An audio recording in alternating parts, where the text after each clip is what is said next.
Hello, in this video, let's explore the area of circle using the tools in polypad. When you use polypad, probably you know that there's a lot of interesting tools regarding polygons in the geometry panel. And here you can using the cutting and pasting or joining, tools in the polypad to study areas of polygon. But you may know that there's not much we can do with circle here actually, okay? And but recently, I learned from the official demonstration that we can actually use the factors, the fraction sectors, to talk about areas of circle. So this part is mainly about fractions, right? But the sectors can also be very useful in talking about the areas of circle. Let's try some example here. And now I take out 1/8 of a circle. This is one sector. And then use it to make a complete circle. So it's just a process of duplicating and pasting again.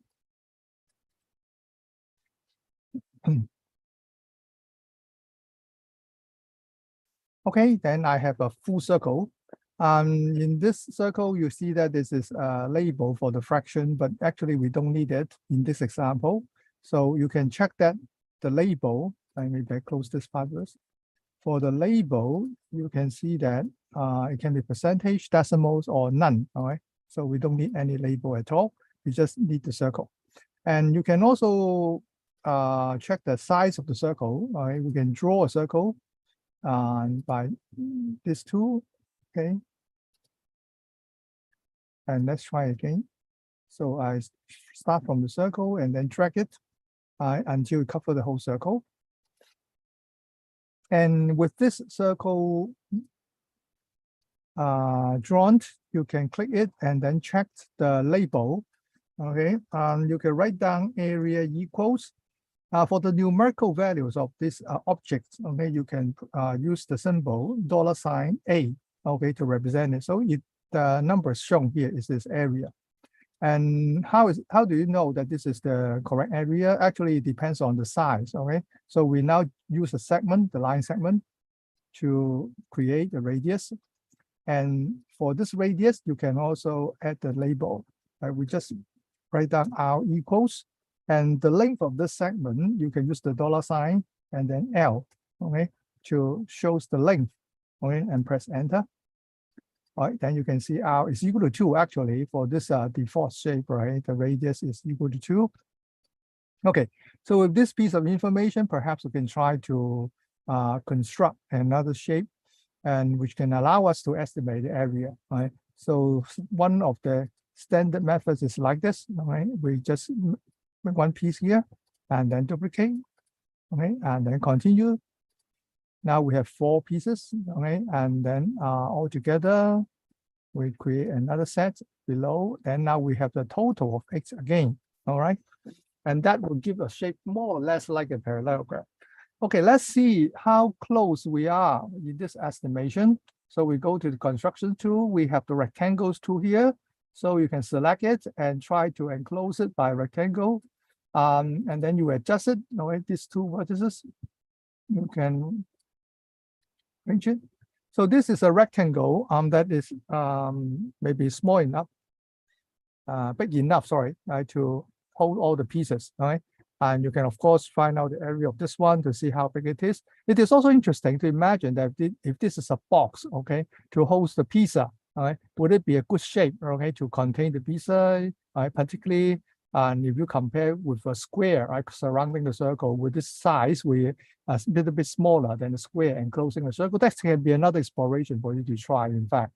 Now, if you want to estimate the actual area of the circle, then perhaps you can narrow it a little bit, right, so that it looks like a rectangle, which one part outside, okay, and one part of the pizza or the circle outside the rectangle. But yeah, I think it can be replaced here if you do a cutting, okay.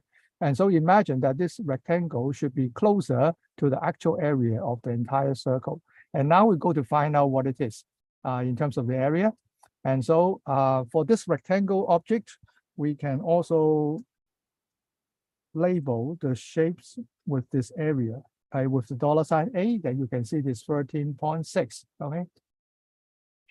So is it a good approximations? Let's try another one, perhaps. Right. This time we can use the 1/12 pieces. Okay, and let's see the difference. All right.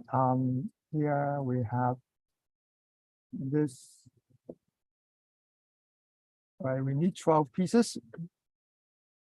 So we drag it this way. And also copy it once more, the last time. Right? I think we now hit a full circle. Okay, and once again, we don't need these labels, so just choose none. And then we make a piece, and looking that these two circles should have the same shape, okay? But we now use different arrangement. Okay, and well, here we have 6 on one side, and then duplicate this, and another set below to make another parallelogram. So with this parallelogram, we close approximations of the circle. Let's use the rectangular tool again. Okay, and then try to enclose it. Make it just big enough to hold the piece. And imagine that you can cut the sector maybe into half in order to remove the extra part to the other side. Okay, let's check the area now. It would be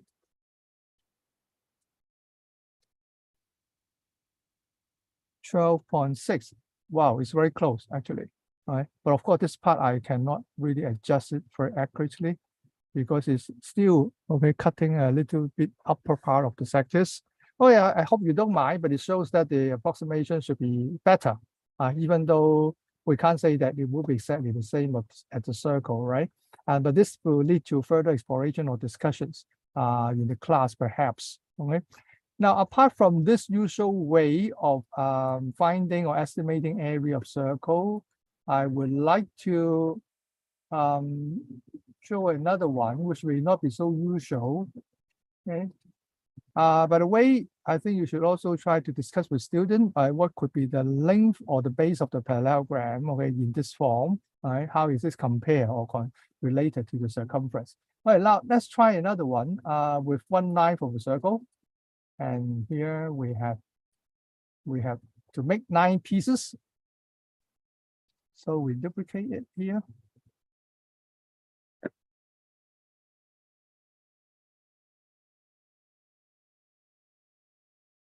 Okay, good. Well, and then just show the shapes. How about if I try to, let's say, arrange it in this way.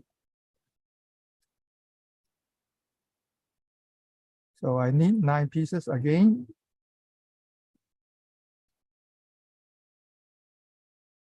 Scroll up a little bit. All right. So how many do I have now? I think we can have still 2 more. Let me closer. Not so good. I hope it's better. All right. Just 2 more. So we have another form, right? Another arrangement. All 9 pieces arranged like a triangle. Okay. Would it be a good approximation? So you can have a try. Oh, sorry. I should use the line segment directly and then try to enclose it, okay, by a triangle. See how it works. Okay. So my question is, if it is approximated as a triangle, what would be the height of the triangle and what would be the base of the triangle? Okay. And in what way it can give a good approximation of the area of the circle? Okay. And can this method be extended to different numbers of sectors that you create from the circles, right? And try to go ahead to maybe have a try or even some other kind of arrangement to talk about these basic principles of cutting and rearranging in order to find out areas of any geometric shapes. Okay. All right, so we stop here for a while for this video. Thanks for watching.